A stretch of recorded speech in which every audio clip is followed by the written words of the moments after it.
ಈ ವರ್ಷ ಮಳೆಗಾಲದಲ್ಲಿ ಡೆಂಗ್ಯೂ ಜ್ವರ ಜಾಸ್ತಿ ಆಗುತ್ತೆ ಆಯ್ತಾ. ಹೋದ ವರ್ಷ ಒಳಲು ವ್ಯಾಪ್ತಿಯಲ್ಲಿ ಇಡೀ ಮಂಡ್ಯ ನಗರನ ಬಿಟ್ಟರೆ ಒಳಲಿನಲ್ಲಿ ಅತಿ ಜಾಸ್ತಿ ಪ್ರಕರಣಗಳು ಕಾಣಿಸ್ಕೊಂಡಿರೋದು 40 ಪ್ರಕರಣಗಳು ಆಯ್ತಾ.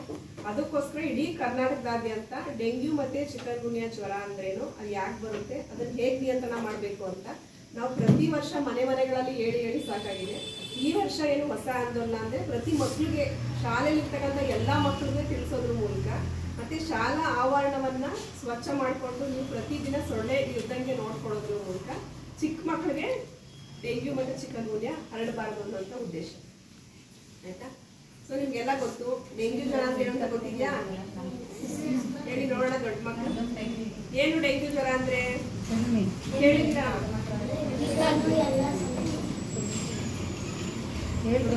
ಒಂದು ಕೇಳಿದಿರಾ ಡೆಂಗ್ಯೂ ಜ್ವರ ಅಂದ್ರೆ ಹೇಗೆ ಬರುತ್ತೆ? ಸೊಳ್ಳೆಗಳಿಂದ ಹೇಗೆ ಬರುತ್ತೆ?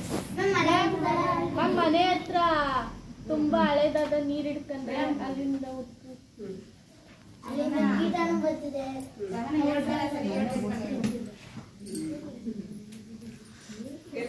ಡೆಂಗ್ಯೂ ಅಂತಕ್ಕಂಥದ್ದು ಒಂದು ವೈರಸ್ ಇಂದ ಬರ್ತಕ್ಕಂಥ ಕಾಯಿಲೆ. ಸೊ ನಮಗೆ ಕಾಯಿಲೆ ಹರಡ್ತಕ್ಕಂಥದ್ರಲ್ಲಿ ವೈರಸ್ ಇದೆ, ಬ್ಯಾಕ್ಟೀರಿಯಾ ಇದೆ, ಪ್ರೋಟೋಸೋವಾ ಇದೆ, ಪ್ಯಾರಾಸೈಟ್ಸ್ ಇದೆ, ಬೇರೆ ಕೀಟಾಣು ಅಂತ ಹೇಳುತ್ತಲ್ಲ ಆ ಥರ ಇರುತ್ತೆ. ಆದರೆ ಡೆಂಗ್ಯೂ ಬರ್ತಕ್ಕಂಥದ್ದು ಡೆಂಗ್ಯೂ ವೈರಸ್ ಇಂದ ಆಯ್ತಾ. ಇದು ಹೇಗೆ ಹರಡುತ್ತೆ? ಇದೊಂದು ಸಾಂಕ್ರಾಮಿಕ ಕಾಯಿಲೆ ಅಂದ್ರೆ ಕಮ್ಯುನಿಕಬಲ್ ಡಿಸೀಸ್. ಹಂಗಂದ್ರೆ ಏನು? ಒಬ್ಬರಿಂದ ಒಬ್ಬರಿಗೆ ಹರಡ್ತಕ್ಕಂಥ ಯಾವ್ದಾದ್ರು ವಿಧಾನಗಳ ಮೂಲಕ. ಸಾಂಕ್ರಾಮಿಕ ಅಂದ್ರೆ ಗಾಳಿ ಮೂಲಕ, ನೀರಿನ ಮೂಲಕ, ಕೀಟವಾಹಕಗಳ ಮೂಲಕ ಒಬ್ಬರಿಂದ ಒಬ್ಬರಿಗೆ ಹರಡ್ತಕ್ಕಂಥ. ಕೆಲವೊಂದು ಕಾಯಿಲೆಗಳು ಮನುಷ್ಯರಿಂದ ಮನುಷ್ಯರಿಗೆ ಹರಡುತ್ತಲ್ವಾ, ಅಂದ್ರೆ ಯಾವ್ದಾದ್ರು ಒಂದು ಮಾಧ್ಯಮ ವಾಹಕಗಳ ಮೂಲಕ ಸ್ಪ್ರೆಡ್ ಆಗ್ತಕ್ಕಂಥದ್ದನ್ನ ನಾವು ಕಮ್ಯುನಿಕಬಲ್ ಡಿಸೀಸ್ ಅಂತ ಹೇಳ್ತೀವಿ. ಅಂದ್ರೆ ಸಾಂಕ್ರಾಮಿಕ ಕಾಯಿಲೆಗಳು ಅಂತ ಹೇಳ್ತೀವಿ. ಅದರಲ್ಲಿ ಡೆಂಗ್ಯೂ ಚಿಕನ್ ಗುನ್ಯಾ ಕೂಡ ಹೌದಲ್ವಾ. ಸೊ ಸೊಳ್ಳೆ ಕಚ್ಚಿ ಬರೋ ಜ್ವರಗಳಲ್ಲಿ ತುಂಬಾ ಜಾಸ್ತಿ ಇದಾವೆ. ನಿಮ್ಗೆ ಒಂದೇ ಸಲ ಎಲ್ಲ ಹೇಳಿದ್ರೆ ಎಲ್ಲ ಆಗ್ಬಿಡುತ್ತೆ. ಹಾಗೆ ಡೆಂಗ್ಯೂ ಮಾತ್ರ ಹೇಳೋದು ಆಯ್ತಾ. ಡೆಂಗ್ಯೂ ಮತ್ತೆ ಚಿಕನ್ ಗುನ್ಯಾ ಅಂತಕ್ಕಂಥದ್ದು ಒಂದೇ ಡೆಂಗ್ಯೂ ವೈರಸ್ ಇಂದ ಬರ್ತಕ್ಕಂಥದ್ದು ಆಯ್ತಾ.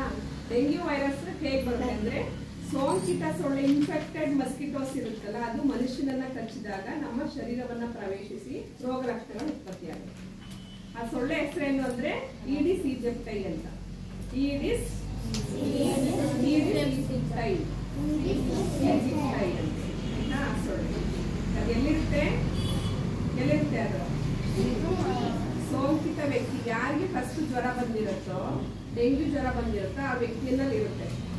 ಸೊಳ್ಳೆ ಚೆನ್ನಾಗಿರ್ತಕ್ಕಂಥ ಸೊಳ್ಳೆ ಹೋಗಿ ಮನುಷ್ಯನನ್ನ ಕಚ್ಚಿದಾಗ ಅದೇನಾಗುತ್ತೆ, ಹೀರ್ಕೊಳ್ಳುತ್ತೆ ಆ ವೈರಸ್. ಅದು ತನ್ನ ಬಾಡಿ ಹಾಗೆ ಇರುತ್ತೆ. ಅದು ಎಷ್ಟು ವರ್ಷ, ಕನಿಷ್ಠ ಪಕ್ಷ ಈಗ ಒಂದು ಸೊಳ್ಳೆ ಒಬ್ಬನ ಕಚ್ಚಿ ಆ ಡೆಂಗ್ಯೂ ವೈರಸ್ ಅಥವಾ ಚಿಕನ್ ಗುನ್ಯಾ ವೈರಸ್ನ ಹೀರ್ಕೊಂಡ್ರೆ ಆ ಸೊಳ್ಳೆ ಒಂದು ಸೊಳ್ಳೆ ಕನಿಷ್ಠ 300 ಮೊಟ್ಟೆ ಇಡುತ್ತೆ. ಎಷ್ಟು ಹೇಳಿ? 300 ಎಕ್ಸ್ನೇ ಆಗುತ್ತೆ. ಅದು ಅಲ್ಲೇನಾಗುತ್ತೆ, ಆ ಮೊಟ್ಟೆಗಳಿಗೆ ಉದಾಹರಣೆಗೆ ಒಂದು ಬಾಟಲ್, ನೀವು ಒಂದು ಡ್ರಮ್ ಇರುತ್ತೆ ನಿಮ್ಮ ಮನೆಯಲ್ಲಿ, ಅಲ್ಲಿ ಹೋಗಿ ಮೊಟ್ಟೆ ಇಟ್ಟು ಹೊಟ್ಟೋಗುತ್ತೆ. ಆ 300 ಮೊಟ್ಟೆಗಳೇನಾಗಿರುತ್ತೆ, ಸೊಳ್ಳೆ ಆಗುತ್ತೆ. ಪ್ಲಸ್ ಜೊತೆಗೆ ಡೆಂಗ್ಯೂ ವೈರಸ್ ಕೂಡಿರ್ತಕ್ಕಂಥ ಸೊಳ್ಳೆ ಆಗುತ್ತೆ. ಒಂದು ಸೊಳ್ಳೆ 300 ಮೊಟ್ಟೆ ಇರುತ್ತೆ. ಆ 300 ಮೊಟ್ಟೆಗಳು ಡೆಂಗ್ಯೂ ವೈರಸ್ನ ಹರಡುತ್ತೆ. ಗೊತ್ತಾಯ್ತಾ? ಅದಕ್ಕೋಸ್ಕರ ನಾವು ಸೊಳ್ಳೆಗೆ ಭಯ ಪಡಬೇಕು. ಜೊತೆಗೆ ಒಂದು ಸೊಳ್ಳೆ 2 ರಿಂದ 3 ಕಿಲೋಮೀಟರ್ ಹಾರಾಡುತ್ತೆ. ಈ ಉದಾಹರಣೆಗೆ ನಿಮ್ಮ ಕೋಟೆಪುರದಲ್ಲಿ ಯಾರ್ದೋ ಮನೆಯಲ್ಲಿ ಸೊಳ್ಳೆ ಇದೆ ಅಂದ್ರೆ ಅದು ಹಾರ್ಕೊಂಡು ನಿಮ್ಮ ಸ್ಕೂಲಲ್ಲಿ ಬಂದು ಕಚ್ಬೋದು. ಗಾಳಿ ಹಾರುತ್ತಲ್ವ, ಅದು ಹಾರುತ್ತಲ್ವಾ ಹಂಗೆ. ಅದಕ್ಕೋಸ್ಕರ ನಾವು ಯಾಕೆ ಇಷ್ಟೊಂದು ತಲೆ ಕೆಡಿಸ್ಕೊತೀವಿ ಅಂದ್ರೆ ಡೆಂಗ್ಯೂ ಮಾರಣಾಂತಿಕ ಕಾಯಿಲೆ. ಅಂದ್ರೆ ನಾವು ಸರಿಯಾದ ಚಿಕಿತ್ಸೆನ ತಗೊಳ್ಳಿಲ್ಲ ಅಂದ್ರೆ ಮರಣ ಕೂಡ ಸಂಭವಿಸುತ್ತೆ. ಈಗ ಲಾಸ್ಟ್ ಇಯರ್ ನಾವು ನಿಯರಾಗಿ 1.5 ವರ್ಷದ ಮಗು ಕೂಡ ಡೆತ್ ಆಗಿತ್ತು ಶಿವಳ್ಳಿಯಿಂದ ಆಯ್ತಾ. ಅದಕ್ಕೋಸ್ಕರನೇ ಜಾಸ್ತಿ ತಲೆ ಕೆಡಿಸ್ಕೊಳ್ತಕ್ಕಂಥದ್ದು. ಈಗ ನಾವು ಏನ್ ಮಾಡ್ಬೇಕು, ಈಗ ಯಾರಿಗಾದ್ರೂ ಜ್ವರ ಇದೆ ಅಂತ ಗೊತ್ತಾದ್ರೆ ತಕ್ಷಣ ರಕ್ತ ಪರೀಕ್ಷೆ ಮಾಡ್ಕೋಬೇಕು. ಆದ್ರೆ ಡೆಂಗ್ಯೂನಲ್ಲಿ ಜ್ವರ ಬಂದ ತಕ್ಷಣ ನಾವು ಪರೀಕ್ಷೆ ಮಾಡಿದ್ರೆ ಡೆಂಗ್ಯೂ ವೈರಸ್ ಇದೆ ಅಂತ ನಮಗೆ ಗೊತ್ತಾಗೋದಿಲ್ಲ. ನಾವೇನ್ ಮಾಡ್ತೀವಿ, ಪ್ಲೇಟ್ಲೆಟ್ಸ್ ಕೌಂಟ್ ಮಾಡಿಸ್ತೀವಿ. ಅದು ಕಡಿಮೆ ಆಗ್ತಾ ಇದೆ ಅಂದ್ರೆ ಡೆಂಗ್ಯೂ ಇರಬಹುದೇನೋ ಅಂತ ಒಂದು ಸಂಶಯ ಅಷ್ಟೇ. ಆದ್ರೆ 5 ದಿನ ಆದ್ಮೇಲೂ ಕೂಡ ಅವ್ರಿಗೆ ಜ್ವರ ಕಡಿಮೆ ಆಗಿಲ್ಲ, ಬೇರೆ ಬೇರೆ ತರ ಲಕ್ಷಣಗಳು, ಕಣ್ ಕೆಂಪಾಗ್ತಕ್ಕಂಥದ್ದು, ಮೈ ಮೇಲೆ ಗುಳ್ಳೆಗಳು ಬರ್ತಕ್ಕಂಥದ್ದು, ಕೀಲ್ ನೋವು ಬರ್ತಕ್ಕಂಥದ್ದು, ತುಂಬಾ ಅತ್ಯಾದ ಸುಸ್ತು, ತಲೆನೋವು, ಕಣ್ಣು ಹಿಂದೆ ನೋವು, ಈ ತರ ಲಕ್ಷಣಗಳಿದ್ದಾಗ ಇವ್ರಿಗೆ ಡೆಂಗ್ಯೂ ಆಗಿರ್ಬಹುದು ಅಂತ ಆಗ ಡೆಂಗ್ಯೂ ಪರೀಕ್ಷೆನ ಮಾಡ್ತಕ್ಕಂಥದ್ದು. ಅದರಲ್ಲಿ ನೆಗೆಟಿವ್ ಆರ್ ಪಾಸಿಟಿವ್ ಅಂದೆಲ್ಲ ಚಿಕಿತ್ಸೆ ಕೊಡ್ತಾರೆ. ಆದ್ರೆ ಡೆಂಗ್ಯೂ ವೈರಸ್ಗೆ ನಿರ್ದಿಷ್ಟವಾದಂಥ ಚಿಕಿತ್ಸೆ ಇಲ್ಲ. ಯಾವುದೇ ವೈರಸ್ ಇಂದ ಹರಡ್ತಕ್ಕಂಥ ರೋಗಗಳಿಗೆ ಇಂಥದೇ ಚಿಕಿತ್ಸೆ ಅಂತ ಇಲ್ಲ. ಯಾವ ರೋಗ ಲಕ್ಷಣಗಳಿದೆ ಆ ಸೈನ್ಸ್ ಅಂಡ್ ಸಿಂಪ್ಟಮ್ಸ್ಗೆ ಚಿಕಿತ್ಸೆಗಳನ್ನ ಕೊಡ್ತಕ್ಕಂಥದ್ದು. ಸೊ ಡೆಂಗ್ಯೂ ವೈರಸ್ಗೂ ಕೂಡ ಅದೇ ತರ. ಕೆಲವೊಂದು ಥರದಲ್ಲಿ ಬೇರೆ ಬೇರೆ ತರ ಡೆಂಗ್ಯೂಗಳಿದೆ. ಹ್ಯಾಮ್ರೇಜ್ ಅಂದ್ರೆ ಇದ್ದಕ್ಕಿದ್ದಂಗೆ ಬ್ಲೀಡಿಂಗ್ ಆಗ್ತಕ್ಕಂಥದ್ದು ಇರುತ್ತೆ, ಮತ್ತೆ ಶಾಕ್ ಸಿಂಡ್ರೋಮ್ ಅಂತ ಹೇಳ್ತೀವಿ, ಅಂದ್ರೆ ಜ್ಞಾನ ಕೊಡ್ತಕ್ಕಂಥದ್ದು ಇರುತ್ತೆ. ಇಂಥದ್ರಲ್ಲಿ ಏನಾಗುತ್ತೆ, ನಾವು ಡೆಂಗ್ಯೂ ಅಂತ ಕಂಡುಹಿಡ್ಕೊಳ್ಳೋದಕ್ಕೆ ಮುಂಚೆನೆ ನಾವು ಮರಣವನ್ನ ಒಪ್ಪುವಂತ ಸಂಭವ ಜಾಸ್ತಿ. ಅದಕ್ಕೋಸ್ಕರ ಡೆಂಗ್ಯೂಗೆ ನಾವು ಭಯಪಡ್ತೀವಿ. ಸೊ ಈ ಕಾಯಿಲೆ ಬರ್ದಾಗ ನಾವೇನ್ ಮಾಡ್ಬೇಕು? ಉದಾಹರಣೆಗೆ ಮನೆಗಳಲ್ಲಿ ಫಸ್ಟ್ ನಿಮ್ಗೆ ಹೇಳಿದ್ಮೇಲೆ ಈ ಚಿಹ್ನೆ ಲಕ್ಷಣಗಳಿದ್ರೆ ಫಸ್ಟ್ ಬಂದು ರಕ್ತ ಪರೀಕ್ಷೆ ಮಾಡಿಸ್ಕೊಳ್ಬೇಕು. ಅವ್ರೇನ್ ಟ್ರೀಟ್ಮೆಂಟ್ ಕೊಡ್ತಾರೆ, ಟ್ರೀಟ್ಮೆಂಟ್ ಆಯ್ತಾ. ನೆಕ್ಸ್ಟ್, ಈಗ ನಿಮ್ಗೆ ಡೆಂಗ್ಯೂ ನಿಮ್ಮ ಮನೆಯಲ್ಲಿ ಯಾರೋ ಒಬ್ರು ಬಂತು, ನಾವೇನ್ ಮಾಡ್ಬೇಕು? ಫಸ್ಟ್ ಆ ವ್ಯಕ್ತಿನ ಬೇರ್ಪಡಿಸ್ಬೇಕು. ಅಂದ್ರೆ ಸೊಳ್ಳೆ ಪರ್ದ ಹಾಕಬೇಕು. ಯಾಕಂದ್ರೆ ಅವ್ರು ಕಚ್ಚೋ ಸೊಳ್ಳೆ ಮನೇಲಿರೋರ್ಗೆಲ್ಲ ಕಚ್ಚಬಾರ್ದು, ಬೀದಿಲಿರೋರ್ಗೆಲ್ಲ ಕಚ್ಚಬಾರ್ದು, ಊರ್ಲಿರೋರ್ಗೆಲ್ಲ ಕಚ್ಚಬಾರ್ದು ಅಲ್ವಾ? ಇಲ್ಲ ಅಂದ್ರೆ ಡೆಂಗ್ಯೂ ಒಬ್ಬರಿಂದ ಒಬ್ಬರು ಹೌದಲ್ವಾ? ಸೊ ನಾವು ಡೆಂಗ್ಯೂ ಬರ್ದಂಗೆ ಯಾಕೆ ನಿಮ್ಮ ಶಾಲೆಗಳಲ್ಲಿ ಸ್ಕೂಲ್ ಮಕ್ಕಳಿಗೆ ಹೇಳ್ತಾ ಇದೀವಿ ಅಂದ್ರೆ, ಸೊಳ್ಳೆ ಹೇಗೆ ಅಭಿವೃದ್ಧಿ ಆಗುತ್ತೆ, ಈ ಡೆಂಗ್ಯೂ ಸೊಳ್ಳೆ ಎಲ್ಲಿ ಬೆಳೆಯುತ್ತೆ? ಏನ್ ಬೆಳೆಯುತ್ತೆ? ಮಳೆ ನೀರು,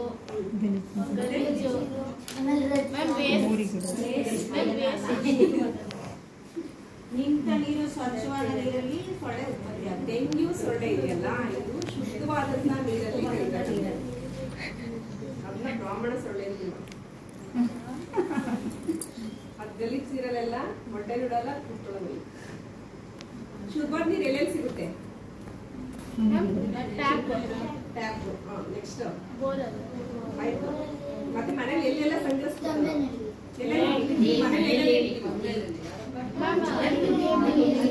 ಈಗ ಮನೆ ಒಳಾಂಗಣದಲ್ಲಿ ನಿಮ್ಮ ಮನೆಯಲ್ಲಿ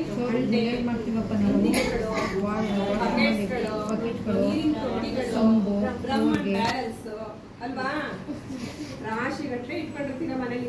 ಮನೆಗೆ ಹೋದ್ರೆ ಸ್ನಾನದ ಮನೆ ತುಂಬಾ ಬರೇ ಅದೇ ಇಟ್ಕೊಂಡಿರ್ತೀವಿ. ಹೌದಲ್ವಾ? ಅದನ್ನೇ ಮುಚ್ಚಲ್ಲ.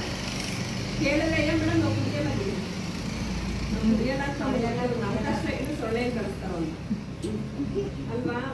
ಸೊ ನೀವು ಏನಿಲ್ಲಾದ್ರೂ ನೀರು ತುಂಬಿಸ್ಕೊಳ್ಳಿ, ಅದನ್ನ ಮುಚ್ಚಿಡ್ಬೇಕು.